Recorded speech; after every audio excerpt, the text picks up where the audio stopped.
Meet Tsugaru, a half-oni circus performer and the show's star freak, until a chance meeting with the immortal Aya changes everything. Aya offered to work with the useless idiot to find the man who experimented on him and took Aya's body as well. It was the year 1897, and it was a different Meiji era from what was usually known. As modernization swept through Japan, the country put in a large-scale effort to exterminate supernatural monsters. In a circus, Tsugaru was fighting against a demonic-looking green monster as the crowd cheered him on. He quickly defeated the monster like he usually did, and was praised as the Oni Slayer. While washing the blood off his body, the circus owner congratulated him on a job well done and told him that the monster he fought was known as a chokra. The owner wasn't too happy about not having the best performers, but was looking forward to having a great show later on. Tsugaru apologized for meeting his expectations, but was told that he was one of the vile creatures, and definitely not a performer. While unwrapping his bandages in his room, he suddenly noticed a strange presence, but when he turned around, there was no one there. Later on, in a small village, the settlers were struggling to get what little food was provided to them. Tsugaru walked by, and was followed by a group of little miscreants. He turned and smiled at them, but they quickly ran away like wimps. After buying a bottle of beer, he ran into some townspeople who were fighting with a cat and thought it was a demon. Tsugaru tried to explain that it was just a regular cat, but the kids called him a filthy liar. He tried to pet the cat, but it bit his fingers and ran away. After licking his wounds, he apologized to the villagers for being incompetent before they left. Back at the circus, he ended up facing a cat with two tails and called his situation a twist of fate. Meanwhile, someone in the crowd was keenly keeping their eyes on him.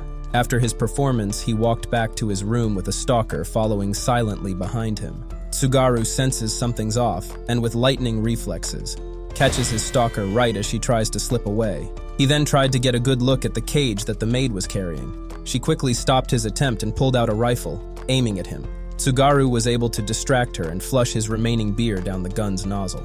After that, the two of them got into a fearsome fight, but he was able to disarm her and take her down on the cold floor. A female voice from the cage then spoke and halted the fight. She knew that Tsugaru couldn't kill when he wasn't on stage, and he was very surprised to encounter someone who knew so much about him. She introduced her maid as Shizuku, and also revealed that she knew that he was half Oni and half human. Not only that, but she also said that Tsugaru would lose himself to his demon side if he kept using his powers at the circus. Shizuku brought the cage closer to him, and the wind blew off the cover, revealing a talking head known as Aya Rindo. She offered to extend Tsugaru's lifespan if he killed her. She was an immortal being and had been alive since the Heian period about 900 years ago. Turns out Aya is just a talking head, literally, because an Oni hybrid stole her body. The master of the assailant had a cane with the letter M inscribed on it. While they went to a private place to talk more, Aya asked Tsugaru why he wanted to die and also live. He replied and said that it was the most fun way to die, because if the Oni consumed his consciousness, he would be able to give the crowd a taste of the chaos that went on in the circus arena. In the end, Aya concluded that he definitely had a couple of screws loose in his head. She then asked Tsugaru once again to kill her, but he declined and instead suggested that she take back her body. Luckily, she knew that the culprit was far away in Europe. Shizuku, on the other hand, was just a mindless zombie who didn't mind if her master died or not. Tsugaru then told them that the man who took away her body was also the same person who stripped him of his humanity.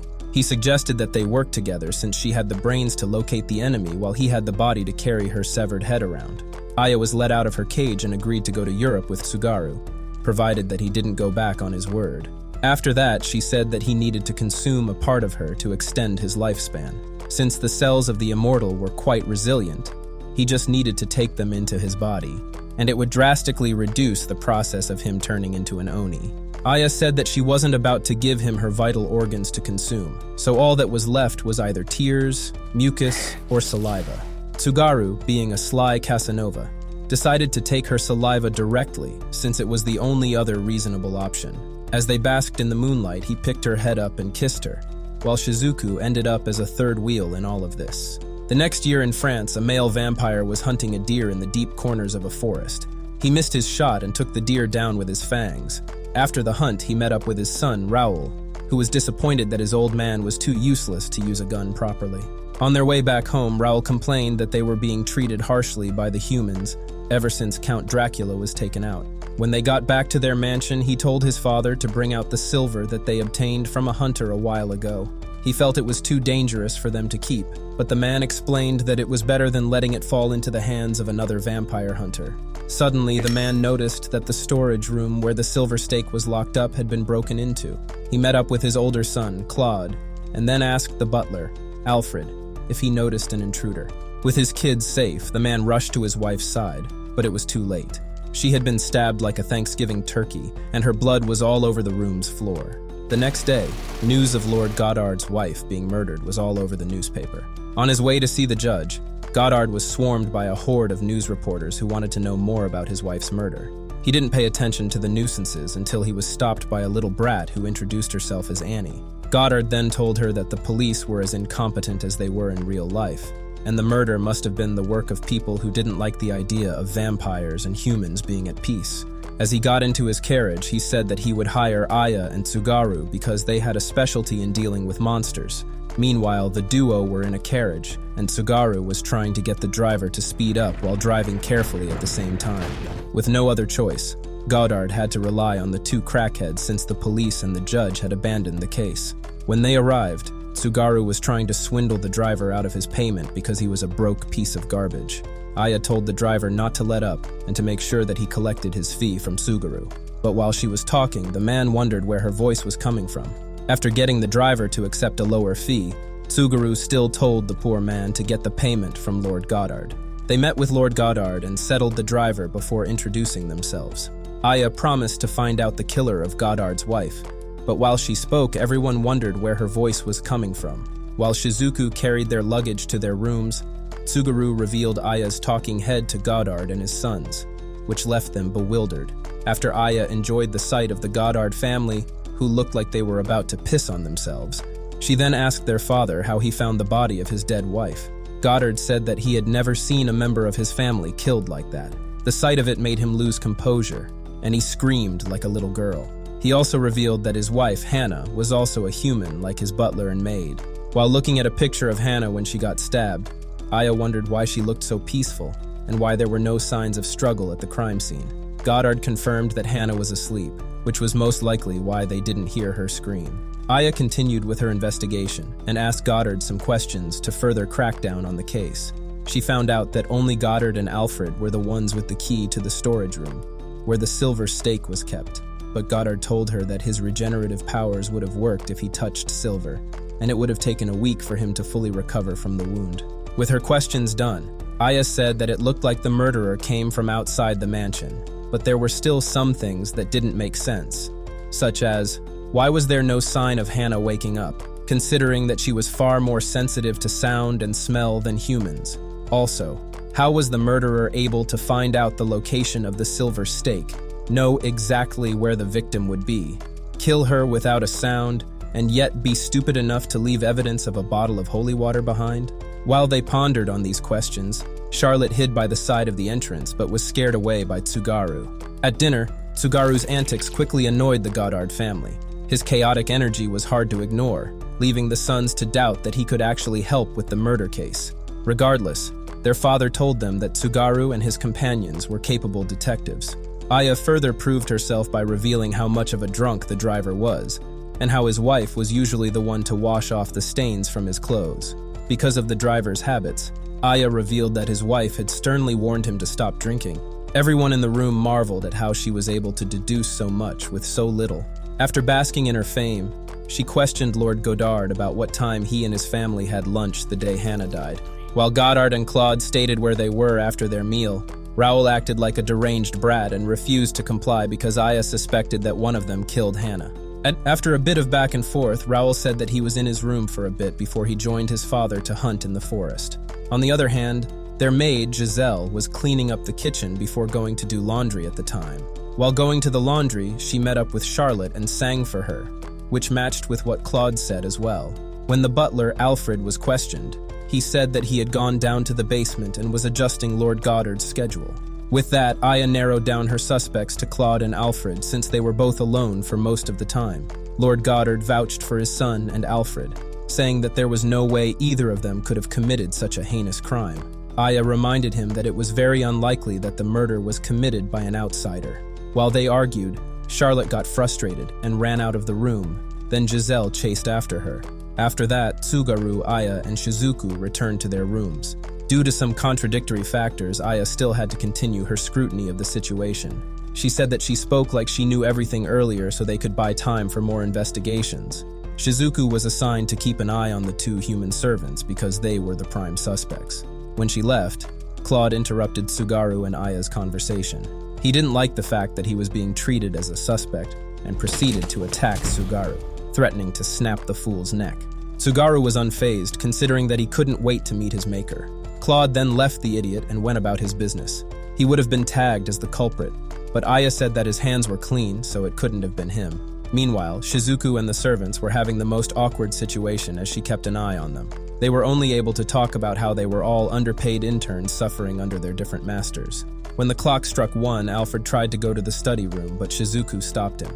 Out of fear for his miserable life, he obliged when Giselle told him that Lord Goddard had gone into the woods with Tsugaru. In the woods, Goddard tried to convince Aya once again that no one in his house could have killed his wife because it looked like the work of a vampire hunter. He had already lost 3 family members in the past, and he didn't want to lose more. As Tsugaru walked past him, he started speaking of the immortal, and how it was known to regenerate any wound inflicted upon it. Aya then told him that the creature could only be killed by an oni, but also highlighted that the oni weren't the ultimate life form. These servants of hell could easily be killed by gunshots or explosions, which further proved how much of a useless person Tsugaru was. After hearing what they said, Lord Goddard figured out they were both the oni and the immortal. Just as he was about to ask more questions, an arrow was suddenly shot at his neck from someone hiding in the forest. He easily overpowered the hunter and was about to turn him into a shish kebab, but Aya and Tsugaru stopped him.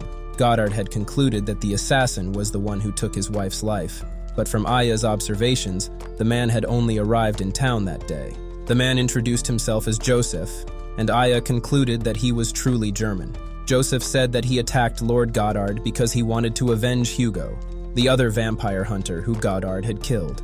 He revealed that Hugo planned to slay the vampire and knew someone on the inside willing to help him. Yet he didn't know about the silver stake and said that Hugo always hid it away in his leather pouch. After Joseph was released, Aya asked Goddard to gather everyone as they headed back to the mansion because she was confident that she could put an end to the case. When everyone was gathered back at the mansion, Aya told them that she was confident that one of them was the murderer. Claude opposed her claims, but Goddard told his son to stop being stupid and hear her out first. Firstly, Aya told them that the stake that was used to kill Hannah was definitely different from the silver stake they found. Her other hypothesis was that the bottle of holy water was most likely empty from the start and was just put there to make it look like holy water was used on the victim. With these 2 conditions, Aya concluded that the culprit froze holy water outside the mansion and made a stake out of it. The ice stake was then used to send Hannah to the pearly gates while she slept in her armchair. After the murder took place, Hannah's blood was then poured into a bottle and spilled on the silver stake to frame an outsider. As Aya put the pieces together, the room was filled with a lot of tension and cold sweat running down their faces. Finally, she concluded that it was the little miscreant Raoul who committed the murder. Raoul refuted it by saying that his hands should have been burned if he actually did kill his mother, but Aya proved the foolish boy was wrong. In order to remove the burns from his fingers, she said that he must have excused himself and gone into his room. There, he cut off his fingers with one of the swords and grew them back quickly, thanks to his regenerative powers. Seeing that there was no way out for him, Raoul rushed to attack Aya but was stopped by Tsugaru. As Shizuku attended to Aya, Tsugaru threw Raoul out of the room and got ready to teach the young boy a lesson. Aya then continued her explanation by saying that Raoul contacted the hunter known as Hugo and told him that he would create an opportunity to slay Lord Goddard. Due to that, he was able to steal Hugo's silver stake pouch and use it to create the ice stake, thanks to the shape of the pouch. All this was done because he hated being an ally to humans and wanted to get his father to retaliate against them. Despair ran through Lord Goddard's eyes and sat on the ground helplessly. He couldn't believe that his beloved son was deranged enough to slaughter his own mother.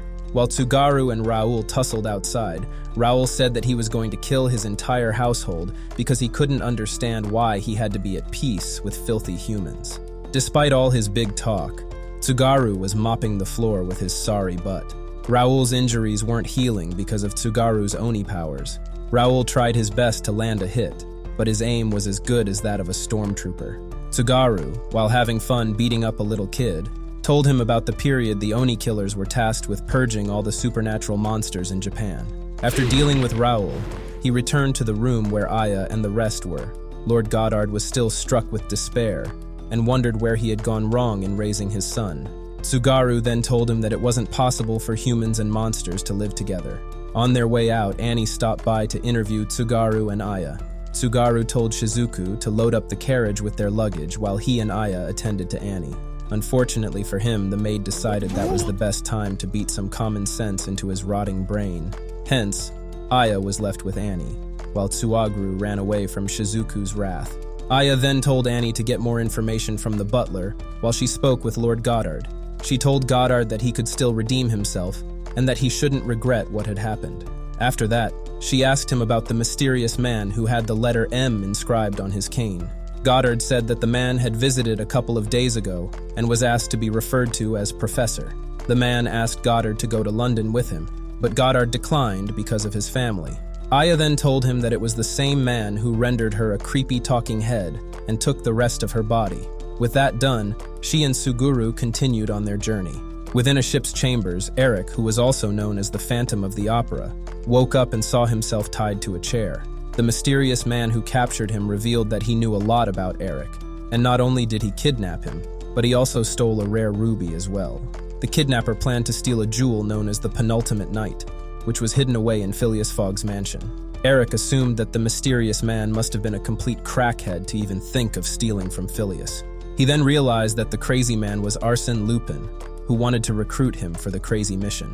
Eric agreed to help Lupin, and they both headed to London. Lupin was a famous thief from France, and he had sent a warning letter to Phileas's mansion. Word about this quickly spread around, and detectives from far and wide were hoping to be the ones to catch the famous thief. Meanwhile, Tsugaru was still being a usual blockhead around Aya, while they were at a cane shop. They were there to find the list of clients who had purchased canes so that they could track down the professor. Tsugaru revealed Aya's talking head to the vendor, which made the poor man collapse on the spot. They took the list and went about their business, but were stopped by two men in an alley. Just as Tsugaru was about to get into a fight with them, the police showed up and arrested all of them. While riding in the carriage, Aya and one of the men showed off their detective on twins who were already in the custody of the police. The twins then said that Phileas Fogg had hired two detectives to counter Lupin's threat. One of the men was revealed to be one of those detectives, which was Sherlock Holmes, and the other was Aya. Seeing how the tables had been flipped, the carriage quickly changed its direction and headed for Phileas's mansion. There, Sherlock and his assistant, Watson, were released alongside Tsugaru and Aya. In the mansion, they were welcomed by Phileas's butler, Passepartout. They proceeded to inspect the building to try and figure out how Lupin planned to break inside.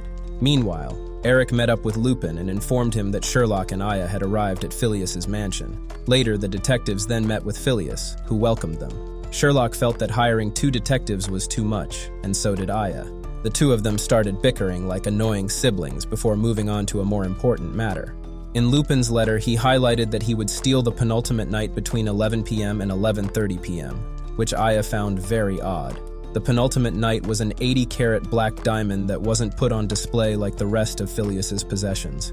After asking about other entrances to the mansion, Sherlock quickly asked that they close off the underground waterways, since they were wide enough for an adult to get through. Despite the huge number that had gathered to protect the crystal, Passepartout said that Inspector Ganimard would be coming, as well as two more agents from the highly regarded Royce Group. Even Lupin saw the Royce Group as a hindrance to his plans. The group had 7 members numbered in order of their abilities, and Lupin had been chased by their number 6 some time ago. As Lupin and Eric continued their planning, Agents Reynolds showed up in Phileas's mansion. Phileas tried to shake his hand, but Reynolds felt he was a filthy man and said it would stain his gloves. Then his companion, Fatima, who had the number 7 and was the runt of the group, showed up as well. She quickly shook Phileas's hand and apologized for how rude Reynolds was. Reynolds quickly noticed that Aya and Tsugaru were the immortal and Oni, respectively. He felt disgusted by their presence and quickly moved away before Tsugaru's stupidity would rub off on him. Phileas then took them to the basement where the diamond was being kept. As soon as Reynolds saw that they needed to go down there, he faked an excuse to leave, but Fatima stopped the fool. The room where the diamond was being kept was known as the Chamber of Additional Crimes, and it needed 3 different keys for the door to be opened. After that, Phileas still used a complicated combination to open the safe before revealing the diamond and showing it to the detectives. The diamond was synthetic, but Aya noticed that the safe was made of pure silver, something that vampires and werewolves despise with their souls. Phileas then explained that he got the safe from a friend who unearthed a 14th century ruin. It took him 10 years to crack the code to the safe before he found the diamond inside, and it had some words inscribed on it. Aya took a closer look and read out the inscription, which said, "The dawn is red as blood. The sunset is purple as a corpse. Do not gaze upon my hideous self as the moon shines down on me, for there is a wolf inside of me." Passepartout then explained that after years of research, they found out that the safe and the diamond were constructed by the dwarves who once lived in Germany. The Short Kings were exterminated by a tribe of werewolves, and they swore revenge on their enemies.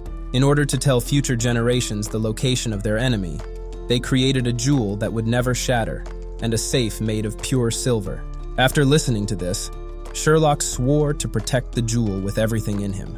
Phileas explained how tight the security of the room was, but Sherlock said it was almost perfect. The great detective tried to analyze different loopholes and even suggested that Lupin could be among them since he was a master of disguise. He quickly dismissed the matter and left with Watson. Tsugaru then asked Aya if she had come up with a way to deal with Lupin, but she said it was so indescribably stupid that she wasn't sure if it would work. She teased Tsugaru and hinted at an individual known as Gomen Ishikawa. In Sherlock's apartment on Baker Street, he and Watson were discussing how to handle Lupin's heist when Mycroft paid them a visit. Mycroft quickly noticed that the Sherlock there wasn't his real brother, and questioned who the imposter was.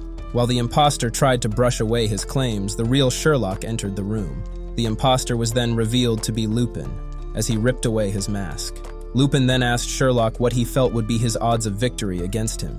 Sherlock said it was close to 100%. After showing off his lock-opening skills, Lupin jumped out of the window and landed on a carriage being driven by Eric. Meanwhile, Tsugaru and Shizuku wanted to go pay a visit to Holmes when he noticed that Aya's cage had been switched with that of a parrot. Shizuku gave the fool a knuckle sandwich for being so careless and incompetent. She went around to look for the cage and nearly got turned into roadkill by Lupin's carriage. She asked them if they had seen a cage, and Lupin offered to help her. Tsugaru, on the other hand, wandered around like an aimless fool until he came across Annie and asked her if she had seen Aya's cage. Back at Holmes' apartment, they figured that Lupin's getaway driver was the Phantom of the Opera. Sherlock felt that he and Lupin were very much alike in the sense that they were both cursed with being gentlemen. Mycroft then warned him to be wary of the Royce agents, but Sherlock said that he didn't see the agents as very reliable people. He then revealed that the main goal of Royce was the eradication of all monsters. He told Sherlock that the agents would most likely steal the diamond since it could be used to locate werewolves and let Lupin take the fall. Sherlock said he would just steal the diamond back from them, but it wasn't going to be easy. Later on, the man who mistakenly took Aya's cage looked into it and found her head instead of his parrot. He threw the cage away out of fear, and she got turned into mashed potatoes by the twin thieves' vehicle from earlier. Luckily, her head came back together, but the twins saw it as an opportunity to make money for themselves. Just as they rode off with her head, Shizuku came across their carriage and went after it with Lupin. The twins' vehicle sped past Tsugaru, who had come across Aya's cage, and he heard her screaming his name. As Tsugaru saw what was going on, he quickly chased them down and recovered Aya. The twins ran away for their miserable lives when they saw Shizuku's piercing gaze.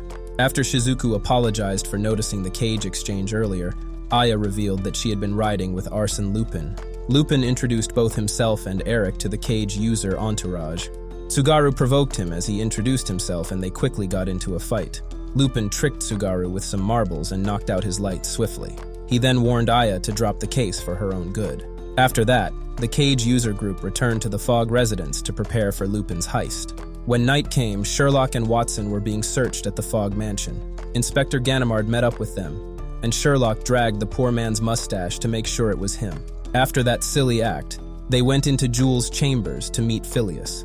There, Sherlock got a letter from Tsugaru's group, telling him that they would guard the areas above ground and leave the basement to him. Sherlock then suggested that the number of people in the Chamber of Additional Crimes be reduced to prevent Lupin from infiltrating their ranks.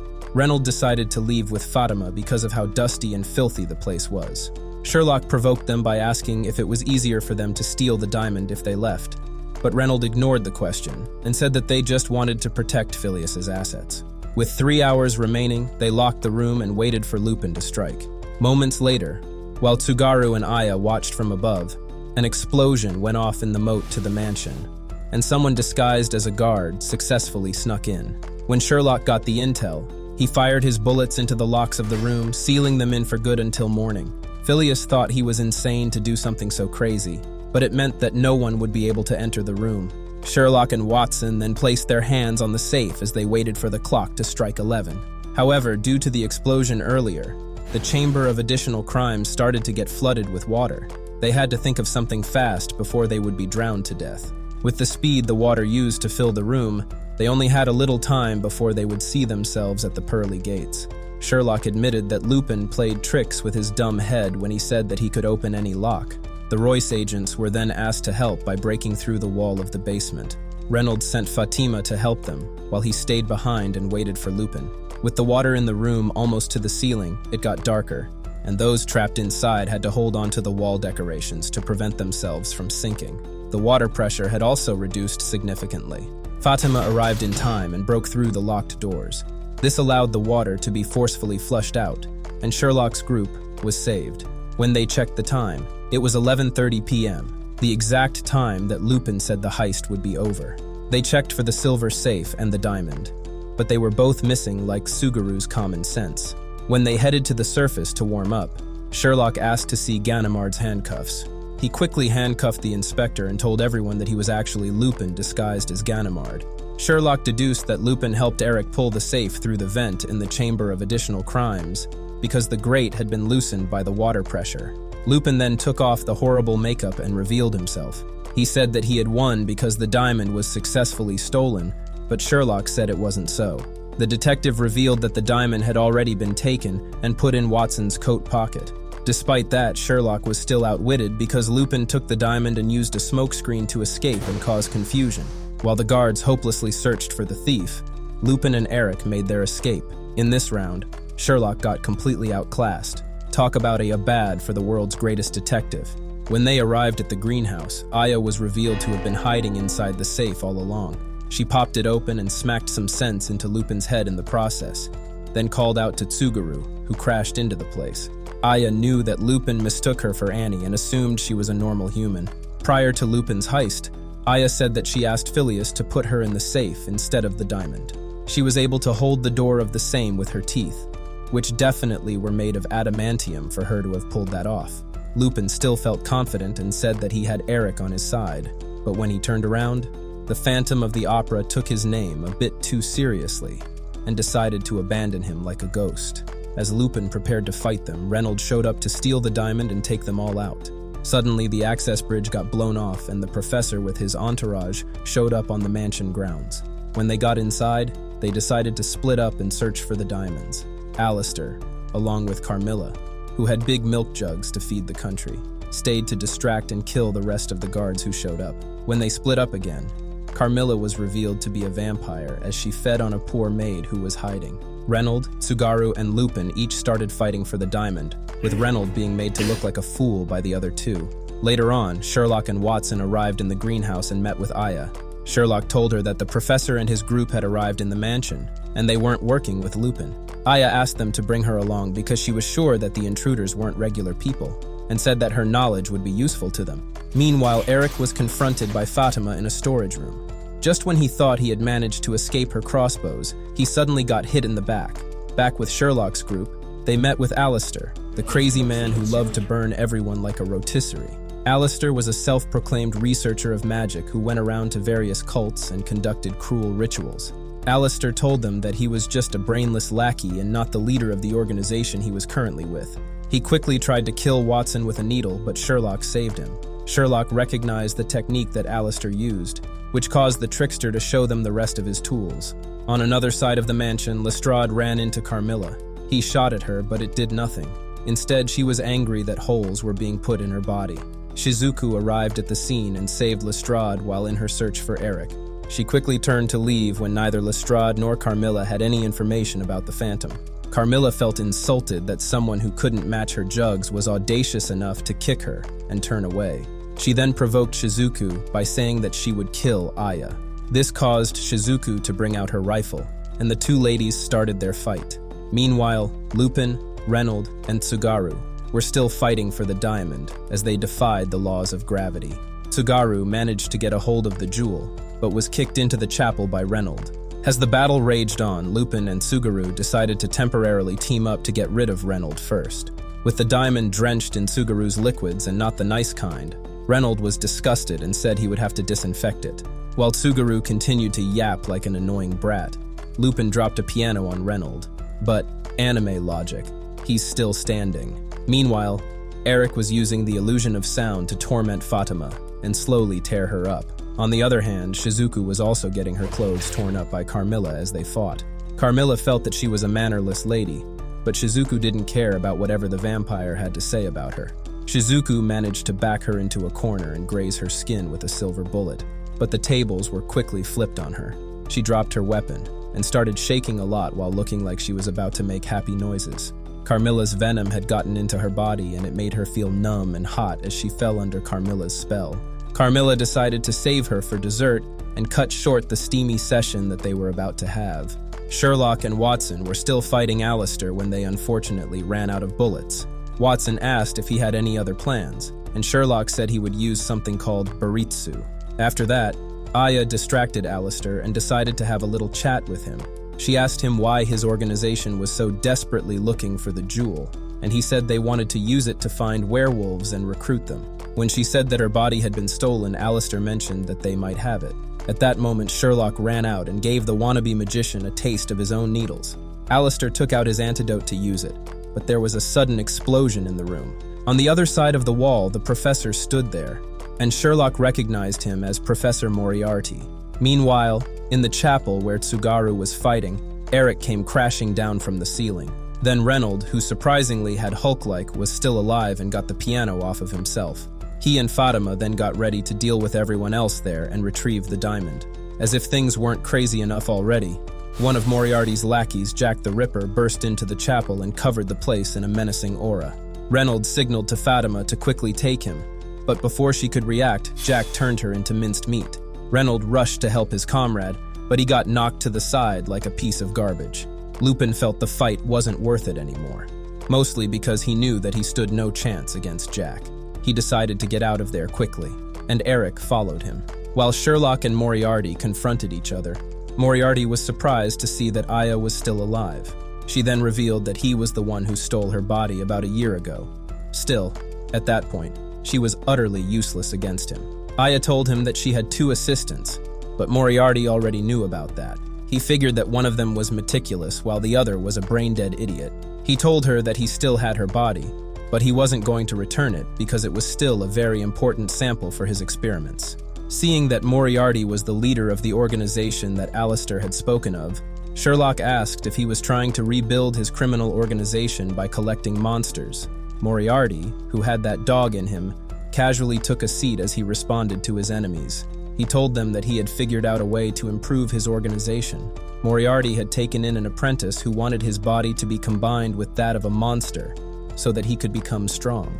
As he thought about how useful someone with such powers could be, he agreed to the apprentice's request. That same apprentice was the man who pulled off the perfect crime in Whitechapel 11 years ago, and it was none other than Jack the Ripper.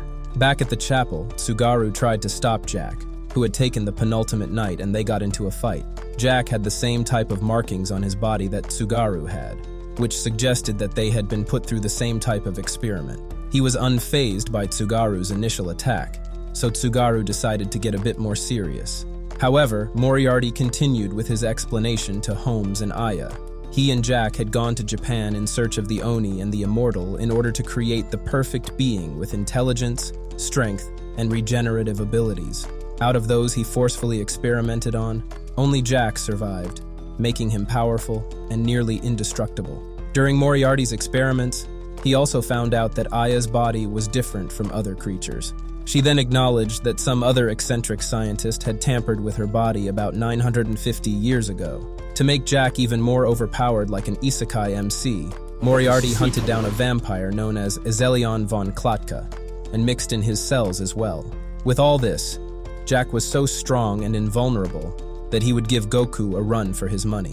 Aya then realized that he was after the penultimate night to find werewolves and integrate the cells into Jack. Moriarty saw his organization as trailblazers who were on the path to creating the world's first chimera. Sadly, Tsugaru was having the floor mopped with his butt, thanks to how overpowered Jack was. After a while, they both recognized each other as half-onis. Jack thought that all the other experiments had died, but remembered that there was one who escaped, and he referred to Tsugaru as number 9. He then asked Tsugaru if he was looking for revenge or a cure, but Tsugaru brushed the question aside. Jack then went outside and sent up a flare. Tsugaru wondered why Jack didn't finish him, and Jack told him that he wasn't worth the stress. Meanwhile, Shizuku was being defiled by Carmilla, and was about to have her purity taken away. Luckily, she found the silver cross that Lestrade had dropped earlier, and stabbed Carmilla with it. Carmilla cursed her out and said she was trying to be gentle, but Shizuku told her that she was used to more experienced people. With what little strength she had left, she aimed at the vampire, but unfortunately passed out while Carmilla saw the flare signal. With the signal sent, Moriarty took his leave. Sherlock swore to take down his organization, and Moriarty revealed the organization's name to be Banquet. Everyone returned to the mansion after being utterly defeated. They wondered where Lupin and Eric could have escaped through, and Sherlock told them that it was through the waterway. Also, Aya forgot to retrieve the silver safe, which they assumed was taken by Lupin, and this got everyone's morale very low. However, Tsugaru saved the day by showing the jewel that he had stolen from Jack's pocket during their fight. The banquet's celebration was cut short when they found out that they had been swindled. With the jewel in Phileas' possession, Aya deciphered the hidden code and revealed the location of the German werewolves. 8 years ago in the southwestern German mountains, a werewolf and her daughter, Yuta, were pursued by a group of villagers. When they got to the edge of a cliff, the werewolf turned around and headed inside a shed. There, they barred the doors while the villagers banged on them and yelled for the werewolf to be killed. The shed was then burned down while the werewolf comforted her poor and scared little brat. In the present, the cage user group headed to the same area in Germany to search for the werewolves. Tsugaru complained about how werewolves were a pain in the butt and weren't easy to please, but they didn't compare to how much of a nuisance he was to Aya. He wondered if Moriarty and his group were also on their way to the village of Heulendorf, but Aya told him to be on his guard and expect the worst. She then said that she had met a werewolf once, about 150 years ago. A man known as Geni Hiraga wanted to find out what manner of beast could possibly harm her. So he gathered monsters from all around the world, and there happened to be a werewolf in one of the cages. Despite how people saw werewolves as terrible beasts, Aya said that they were quite intelligent and good at concealing themselves. They could also change between a human, a wolf, and a therianthrope. From her descriptions, werewolves seemed to only be harmable in their human form. Once they decided to turn into the big German shepherds that they were, not even a bullet could penetrate their fur. While Shizuku nearly squeezed Tsugaru to death for being an annoyance, they encountered Heinemann, the village doctor. He recognized them as the cage users, and immediately asked for their help because a girl in their village had been kidnapped by a werewolf. As they got to the village, it looked very gloomy, and the villagers weren't very welcoming. Heinemann apologized for the rude behavior because the village wasn't used to getting visitors. Aya then asked him to tell them more about the kidnapping case. Heinemann said the incident started a year ago on a rainy night. The mayor's daughter, Nadia, disappeared after going to fetch some water. The day after, her body was found torn to pieces and broken in the forest. 4 months later, the woodcutter's 11-year-old daughter, Fine, disappeared and suffered the same fate. The same incident continued to occur on rainy nights, and the girls would be found torn to pieces. Despite checking around the village countless times, Heinemann said he hadn't been able to find the werewolf. Then just the night before the arrival of the cage users group, a little girl known as Louise was taken, but weirdly enough, it wasn't raining that night. The villagers assumed that there was a werewolf among them who'd go insane every 4 months and kill a girl. Despite the fact that it sounded quite stupid, it wasn't far from what had happened before. Heinemann then told them about the werewolf that was killed in their village 8 years ago. When they got into the chapel, they found Gustav, the father of Louise, accusing someone else of kidnapping Louise. Tsugaru then gave a weird introduction of himself, Aya, and Shizuku. The villagers wanted to see what was speaking inside the cage, and when Aya's head was revealed, they called her a monster. Gustav pointed his gun at her, and Shizuku quickly grabbed her rifle to send the fool 6 feet under. Aya offered to help him find the serial kidnapper who had been taking all the girls if he put his gun down. After Gustav calmed down, they went to his home and into his daughter's room to inspect the scene of the crime. Seeing how thrashed the room was, Aya determined that the werewolf had come down from the chimney and got into a tussle with Louis. This was already obvious news to Gustav and his wife, so Aya told Heinemann that she wanted to compare the bite marks in the room to one of the other victims and asked for a sample. She also told him to tell Shizuku to bring something the size of a ball that could be dirtied. Aya then asked Gustav and his wife some questions until Shizuku returned with the item. Aya told her maid to drop it through the chimney, and Tsugaru saw that it was his pillow that she used. With the clues she had, Aya deduced that the culprit wasn't a deranged idiot like Gustav had assumed. Despite the bloodstains on the bed, there weren't any traces of it on the broken window that they escaped from. Aya explained that the culprit must have wrapped Louise in a bag and escaped through the window. Suddenly, Shizuku noticed that the lock on their shed was broken, and Gustav said it happened about a year ago when his hunting rifle was stolen. Before Aya and her group left to see the mayor, she told Gustav that it was unlikely that he would see Louise again. After that, they went to see the bedridden mayor of the village, who told them that according to legend, the werewolf village known as Wolfenhell was hidden at the base of a waterfall. When the mayor realized that they were looking for the Forest of Fangs, he acted like a stubborn fool and refused to tell them the location. He later agreed to tell them how to locate the village on the condition that Aya would discover the culprit within 2 days.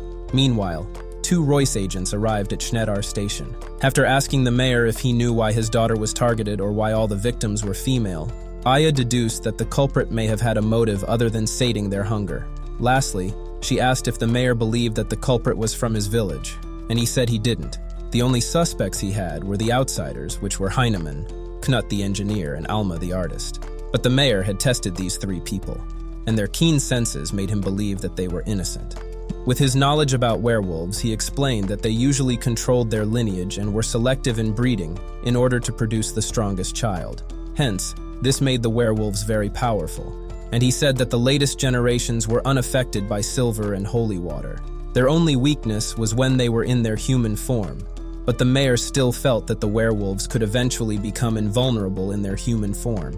Not only that, but he also spoke about the legend of the Kinsführer, the ultimate kind of werewolf strong enough to make Saitama shiver. Aya then asked him if he had witnessed a werewolf that couldn't be killed with silver, and he highlighted the incident that happened 8 years ago, where the mother werewolf and her child, Yuta, snuck in as outsiders but were later burned alive. After that, he revealed that his granddaughter, Louise, was the one who revealed Yuta and her mother to be werewolves. Tsugaru, Aya, and Shizuku then went to meet Knut. He told them that 13 years ago he found a pregnant woman unconscious in the forest, and her name was Rosa. She didn't tell him exactly where she came from, but because the villagers were more accepting of outsiders back then, they took her in, and she gradually recovered. 6 months later, she gave birth to Yuta. Knut was head over heels for Rosa like a degenerate, but her true identity was revealed before things got serious between them. That was when the villagers took up their weapons and killed her and her daughter. Aya was curious about how Louise was able to identify them, and Knut said that Rosa revealed herself to the little girl, thinking that Louise was her daughter. After his boring story, Knut vouched for himself and Heinemann to be innocent, which only left Alma. The cage user group then went to see Alma, who told them that she started living in the village 5 years ago when she came to draw a waterfall. Alma said she came from a family of artists, and when Aya looked around the room, she saw a portrait of 3 girls. She said that they were portraits of the young girls who had been killed, and she drew them at the request of their families. She told them that the culprit could just be a violent wolf, and that she used to see it every once in a while. According to her description, it was a beautiful golden wolf. Aya then determined that Alma was lying about coming from a family of artists and having gone to a school of art. Caught between a rock and a hard place, Alma then said that she didn't have a family and was abandoned when she was little. She then showed a creepily accurate portrait of Aya that she drew while they discussed. After inspecting the burned tower and waterfall, Tsugaru and the rest returned to Heinemann's house. Aya began to question the doctor, but they were interrupted by the 2 Royce agents, Alice and Kyle, who had come into the village. As the Soon group saw each other, they got into a fight. Aya suggested that they call a truce since she would be able to lead them to the werewolf village after solving the case. Kyle then asked Alice to stand down, but the short runt only wanted to fight. She eventually agreed and stupidly said she would shoot Aya if she tried anything funny. Later that night, Tsugaru and Aya got into some mouth-to-mouth action while Shizuku stood by the side like a jealous ex-girlfriend. After that, Aya tried to explain that the window the culprit used to escape at the crime scene was an obvious clue. She got interrupted when she heard the clamors of the villagers who had surrounded Alma's house because they believed she was the werewolf. Alma revealed that she kidnapped Louis and, in classic anime style, transformed into a Massiev golden wolf. Alice shot at her, but the silver bullets bounced off and were ineffective. Tsugaru chased after Alma, while Shizuku slowed her down with her rifle, but the silver bullet was still as useless as Tsugaru's brain. Tsugaru then got into a fistfight with the werewolf, while Alice and Shizuku backed him up. Alma dodged all their attacks and tossed Aya's cage over the waterfall, but Shizuku was able to save her. As she tossed Aya's cage to Tsugaru, she then fell into the watery depths below. Back at the chapel, Aya analyzed the bite mark on Tsugaru's leg and said that it matched the ones in the other cases, with the culprit revealed to be Alma. She then asked the mayor to tell them the information regarding the Forest of Fangs. Alice tried to take credit for the discovery of the culprit, but Aya told the little brat it would be better if she shut her mouth. The mayor then told them to go to the burnt remains of the watchtower and hold up the jewel once the sun went up, with the poem pointed towards the sun. As the sun rose, Tsugaru, Aya, Alice, and Kyle proceeded to the Forest of Fangs to find the werewolf village. Meanwhile, Shizuku woke up in the Wolfenhell, where 3 girls were keeping her warm with skin-to-skin contact. The leader of the girls, Nora, calmed her subordinates, Vera and Kaya, down and told them that Shizuku wasn't the culprit they were looking for. She told Shizuku that Kaya and Vera warmed her up with their jugs as they took their midday nap. Shizuku was warned to be careful around the village because humans weren't normally allowed there. Nora then questioned why she carried a rifle made of silver. Shizuku tried to explain herself, but one of the other girls still suspected that she was the culprit they were looking for. Surprisingly, Nora said that young girls from their village were being kidnapped, and the murders always happened on rainy nights. Shizuku told them that Aya could help with their case and would soon arrive in the village. She tried to explain that Aya wasn't human, but Nora didn't have any reason to trust anything she said. She was then asked to leave the village immediately for her own good, to thank them for saving her. Shizuku made warm tea for them, which they loved. She agreed to leave the village, but asked Nora to explain what was going on in Wolfenhell. Nora said that the murders started a year ago, and by her description, they all resembled what was happening in the human village. The men of Wolfenhell, known as the Blutkralle, searched for the culprit, but their noses were useless because the rain had washed away the scent of the culprit. All that Nora knew was that the culprit had a shotgun and usually killed the werewolves in their human form. Shizuku asked if they wouldn't be able to sniff out a human disguised in their village, but Nora dismissed her question and was ready to toss her out like a trash can. The only way Shizuku could leave safely was to cross a body of water to hide her scent. Nora offered to lie to the Blutkralle so that they would gather in the western forest, while Shizuku headed to the lake on the eastern side. As Kaya and Vera smuggled Shizuku out, they told her that Nora ran away from a human village and came there when she was 4. They also said that once a girl in the village turned 13, she would become a priestess, and some of them usually got summoned by Granny Reggie to participate in a blood ritual. Shizuku found out that Nora was going to be made a priestess the following week. Unfortunately, they ran into the Blutkralle on their way, and Shizuku was quickly discovered. They all transformed and got ready to turn her into a kiddie meal while she tried to get away. However, she got surrounded but saved Kaya and Vera by telling the men that she snuck into the werewolf village to investigate it. They knew she was lying because the clothes she was wearing were from the village. After that, an ugly-looking old woman, Granny Reggie, showed up and asked for Shizuku to be killed. Kaya and Vera tried to explain that she wasn't their enemy, but no one paid attention to their insignificant opinions. When one of the men moved to finish off Shizuku, Vera revealed that Nora saved her. Reggie confirmed it because Shizuku's clothes reeked of Nora's scent. Thanks to Vera being a good-for-nothing snitch, Shizuku was then put on trial. She was told that each time she lied or hesitated, one plank from the platform would fall, if the scaffold was able to hold until her questioning finished. Then the werewolves would believe that she was innocent, and if it fell, it meant she was guilty. While the trial went on, Vera made things worse when she said that Shizuku had a gun with her. Kaya and Vera still tried to vouch for her, but the trial was interrupted when they heard a gunshot in the woods. The werewolves rushed to the scene and found Nora dead with a gunshot wound to her chest. Since it wasn't raining, the men were confident that they could track down the killer's scent, but the scent stopped at the scene of the crime. Granny Reggie assumed it was Shizuku, which made it obvious that the old hag had a rotting brain. One of the men explained that it couldn't have been her because she was surrounded during the trial. Shizuku agreed for her hands to remain tied up while she tried to help them investigate the scene. From what she was able to deduce, she told the werewolves that Nora must have been shot elsewhere and carried to where they saw her. Looking at more clues, she determined that 2 gunshots were fired, but it was the second one they heard and not the first. However, Shizuku couldn't reach a conclusion, which further angered the werewolves. She tried to tell them Aya would be able to help with the investigation, but the werewolves concluded that they would kill all intruders. Meanwhile, as Tsugaru and the Royce agents slowly made their way to the village along a cliff, they were attacked by Moriarty's lackey, Victor. Victor took Tsugaru and Aya to the bottom of the cliff and explained that he saved them from the Royce agents since he felt that they were nothing but trouble. Tsugaru tried to leave immediately, but Victor told the blockhead that they weren't saved for free. He demanded to know the location of the werewolf village. Seeing that his subordinate, Carmilla, couldn't move around during the day, Aya asked Tsugaru to give him the information. Victor then took the diamond as collateral in case the information happened to be false. Later on, he realized that Tsugaru and Aya had manipulated him to get rid of the Royce agents. As they got closer to Wolfenhell, they met Vera, who had been waiting for them. She gave them a cloth to mask their scent and led them to the village. There they saw Shizuku locked up in a cell, and Tsugaru returned her clothes to her, but her undergarments were missing. Tsugaru was deranged, but she didn't expect him to be a hopeless degenerate as well.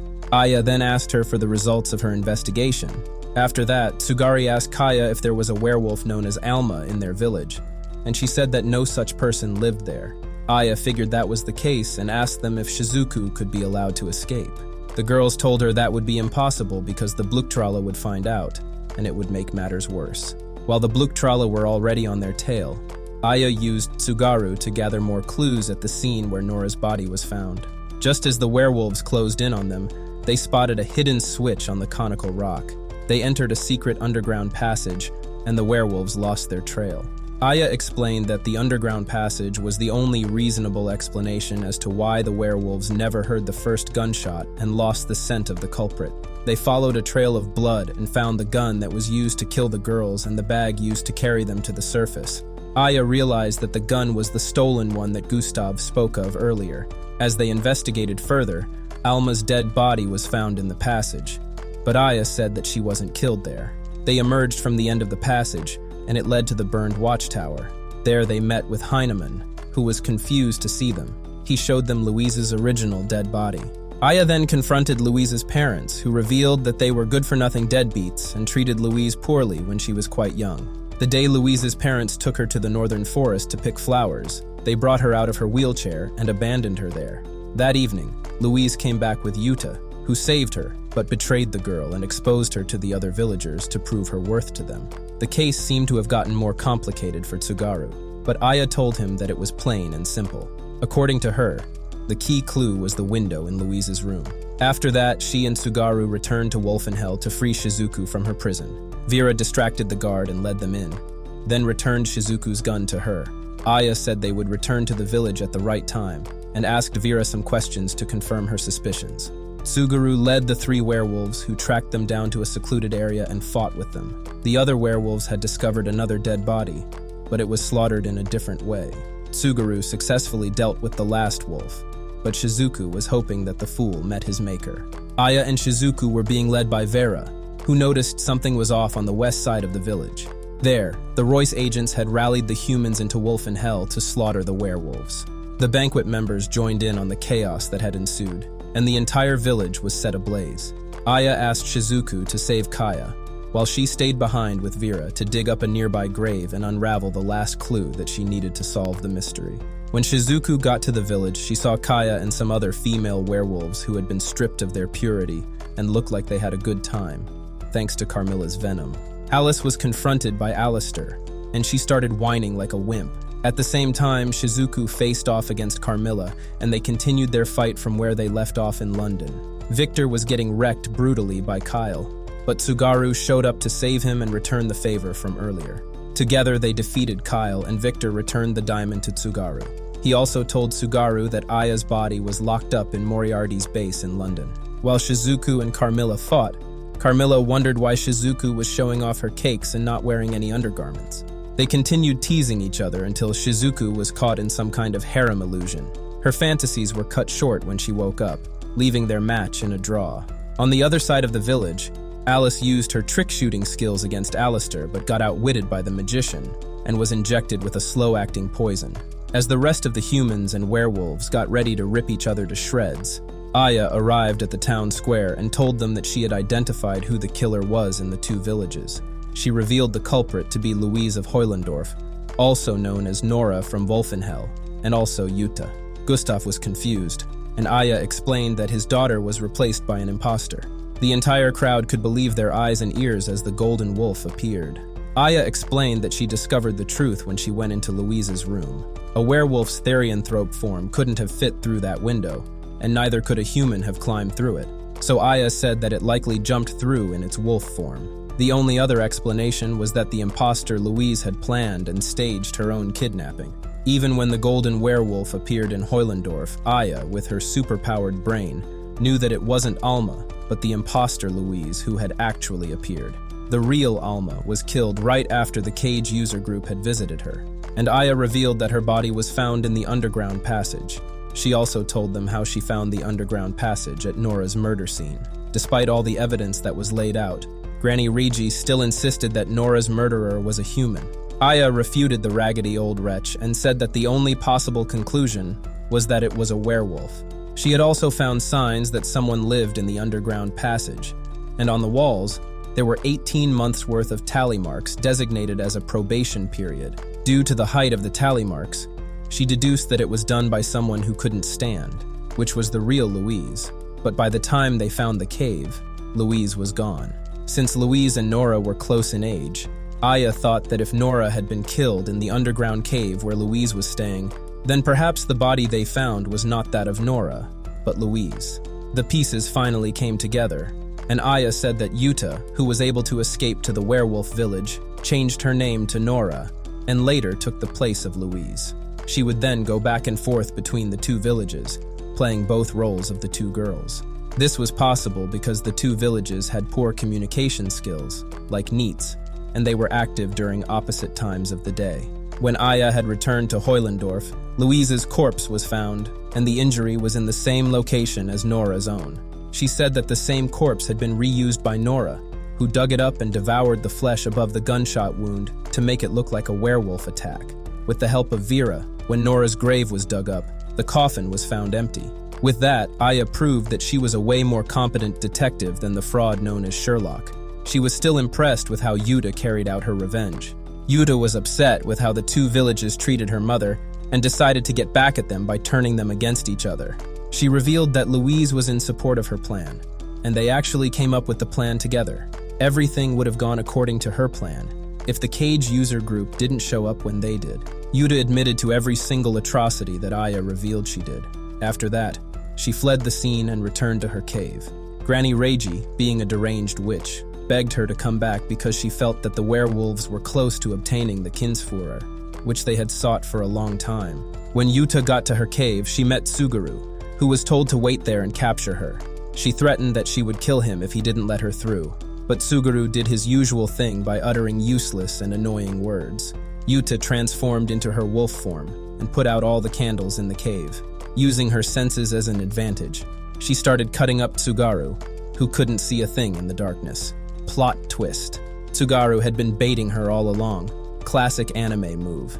He quickly splashed water on Jutta and tied her up while she was trying to shake off the wetness. When Aya arrived, she asked Tsugaru to release Jutta.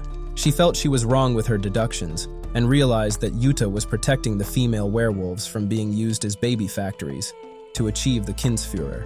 Jutta managed to free 3 girls from their cruel fate and planned to flee from the village before she turned 13. Even though she accepted that she wrongfully killed the humans, Aya still said that she would be released. Jutta then decided to travel around the world as Tsugaru suggested since she was free. She asked Shizuku to teach her how to make tea if their paths ever crossed again. When Tsugaru and his group left the cave, He wondered if Aya took time with her deductions as a way to teach both villages a hard lesson.